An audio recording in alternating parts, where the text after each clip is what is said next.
ایک بھائی نے ایک سوال پوچھا ہے جو کوئی مسئلہ نہیں ہے لیکن عام زندگی میں پیش آتا ہے۔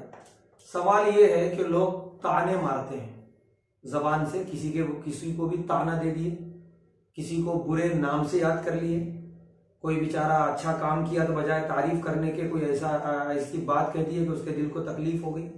تو یہ طعنہ مارنا کیسا ہے؟ تو بالکل بھی جائز نہیں ہے۔ لوگوں کے دلوں کو تکلیف پہنچانے سے اللہ بہت ناراض ہوتے ہیں۔ ہم سورہ ہمزہ کا ترجمہ اور تفسیر پڑھیں، وَيْلٌ لِكُلِّ هُمَزَةٍ لُمَزَةٍ الَّذِي جَمَعَ مَالًا وَعَدَّدَهُ۔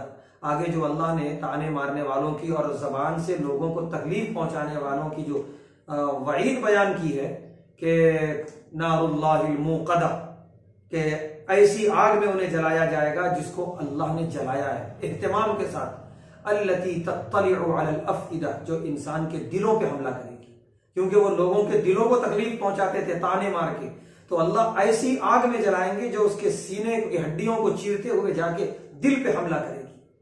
انہا علیہم مؤصدہ، اسی آگ میں اور اسی عذاب میں وہ بند رہے گا، اور اسی طرح سے عذاب ہوتا رہے گا۔